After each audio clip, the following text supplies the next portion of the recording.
Was it a suicide और a murder? जवाब जानने के लिए इस वीडियो को एंड तक देखिए। फ्रेंड्स, सुशांत सिंह राजपूत की मौत के बाद सबसे ज़्यादा जिस चीज़ को ब्लेम किया जा रहा है वो है नेपोटिज्म। हम जैसे आम लोग ये मानकर चलते हैं कि अगर किसी भी न्यू कमर को अपना करियर इस फिल्म इंडस्ट्री में बिल्डअप करना है तो उसके लिए सबसे ज़्यादा इंपॉर्टेंट क्या होता है? Of course talent. लेकिन क्या वही चीज़ स्टार किड्स के ऊपर भी एप्लीकेबल होती है? आपको क्या लगता है, वो लोग टैलेंटेड नहीं होते हैं? बिल्कुल होते हैं। मेरे टंग को मेरे नोज तक टच कर सकती हूँ। Oh, not bad. It's my talent. ओ भाई, मारो मुझे, मारो मारो मुझे, मारो।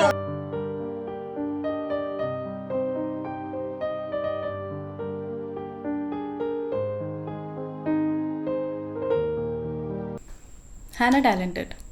आइए, नेपोटिज्म को समझने के लिए हम टाइम को थोड़ा सा रिवर्स में लेके जाते हैं। सुनील दत्त, जो कि एक बेहतरीन एक्टर के साथ साथ एक बेहतरीन डायरेक्टर भी थे, उन्होंने सब कुछ अपने दम पर हासिल किया। वो हमेशा सेट पर टाइम पर आते थे, एक्टर्स की, डायरेक्टर्स की, प्रोड्यूसर्स की हमेशा रिस्पेक्ट करते थे और इसी वजह से उन्होंने काफ़ी लोगों के दिल में अपनी एक गहरी छाप छोड़ी और वो अपने स्टारडम को मेंटेन रख पाए। वहीं अगर मैं बात करूं उनके बेटे यानी कि संजय दत्त की, जिन्हें बिना किसी स्ट्रगल के फिल्म इंडस्ट्री में एक बेहतरीन लॉन्च मिला, लेकिन फिर भी वो अपने स्टारडम को मेंटेन नहीं रख पाए। क्यों?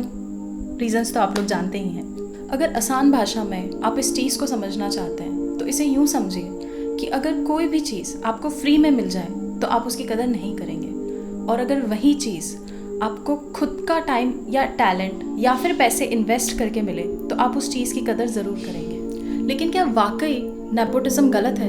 अगर ऐसे देखा जाए तो नेपोटिज्म हर फील्ड में है। जैसे डॉक्टर का बेटा डॉक्टर, इंजीनियर का बेटा इंजीनियर, तो वहीं अगर किसी एक्टर का बेटा या बेटी एक्टर या फिर एक्ट्रेस बनते हैं तो उसे गलत क्यों माना जाता है? So let's see the flip side of the story. अगर इंजीनियर का बेटा इंजीनियर बनता भी है तो वो अपनी काबिलियत से बनता है, एग्जाम्स पास करके बनता है। ज़रा सोचिए, अगर मैं किसी नॉर्मल स्टूडेंट को जो कि एग्जाम्स पास ही नहीं कर पा रहा है उसे इंजीनियरिंग की डिग्री सिर्फ इसीलिए दे दूं क्योंकि वो एक बड़े इंजीनियर का बेटा है, तो क्या ये गलत नहीं होगा? वही चीज़ होती है बॉलीवुड में। एक टैलेंटेड और एक डिजर्विंग एक्टर को छोड़कर नॉन डिजर्विंग स्टार किड को ये चांस दिया जाता है। तो क्या सारे ही स्टार किड्स नॉन डिजर्विंग होते हैं? बिल्कुल भी नहीं। फॉर एग्जाम्पल श्रद्धा कपूर एक बहुत ही अच्छी एक्ट्रेस है, इसलिए वो स्टारडम को डिजर्व करती हैं और कभी ट्रोल भी नहीं होती है। आइए अब इस पूरी स्टोरी को हम जोड़ते हैं सुशांत सिंह राजपूत की मौत से। जो एक्टर अपनी मेहनत से काफ़ी सक्सेसफुल स्टार बना, उसने अपनी लाइफ यूं ही ख़त्म कर ली। क्यों? आइए जानते हैं। छिछोरे मूवी की सक्सेस के बाद सुशांत ने 7 फिल्में साइन की थी, जो कि काफ़ी बड़े बैनर की फिल्में थी।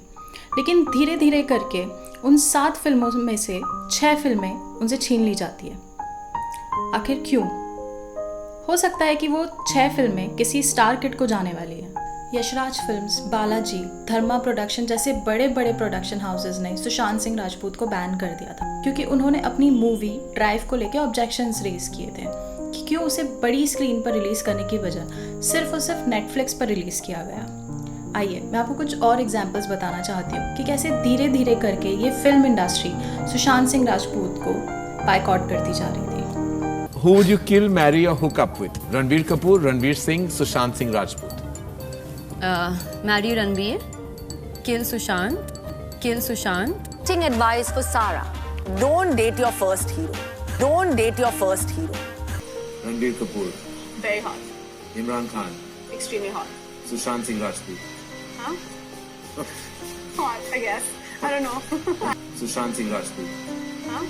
So was it a suicide और अ मर्डर? इन सब वीडियोस को देखने के बाद आपको काफ़ी कुछ क्लियर हो गया होगा, पर कहीं ना कहीं इन सब के जिम्मेदार आप और हम ही हैं। कैसे?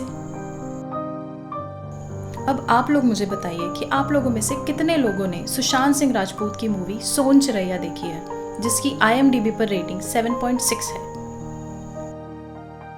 और आप लोगों में से कितने लोगों ने कलंक मूवी देखी है, जिसकी रेटिंग सिर्फ 3.6 है। कलंक, सॉटे 2, या फिर कह लो कि रेस जैसी मूवीज़ अगर बॉक्स ऑफिस पर इतना कमा रही है तो उनकी पॉकेट में पैसे आप और हम ही तो डाल रहे हैं। वहीं अगर देखा जाए तो सोन चिरैया जैसी मूवीज़, मसान जैसी मूवीज़ बॉक्स ऑफिस पर कुछ खास कलेक्शन नहीं कर पाती। तो फिर नेपोटिज्म को कौन प्रमोट कर रहा है? आप और हम ही तो इसे प्रमोट कर रहे हैं। ज़रा मुझे बताइए, इंस्टाग्राम पर आलिया भट्ट या फिर अनाया पांडे को कितने लोग फॉलो करते हैं? शायद सभी। और वहीं अगर मैं बात करूं, कितने लोग सोनू सूद या फिर कंगना रनावत को फॉलो करते हैं? बस इस वीडियो के एंड में मैं इतना ही बोलना चाहूँगी कि जब तक इस देश में तेरी मिट्टी जैसे सॉन्ग्स और छिछोरे जैसी मूवीज़ को छोड़कर अपना टाइम आएगा और 42 जैसी मूवीज़ को अवार्ड्स मिलते रहेंगे, तब तक ऐसे हादसे होते रहेंगे। अब डिसाइड आपको और हमें करना है।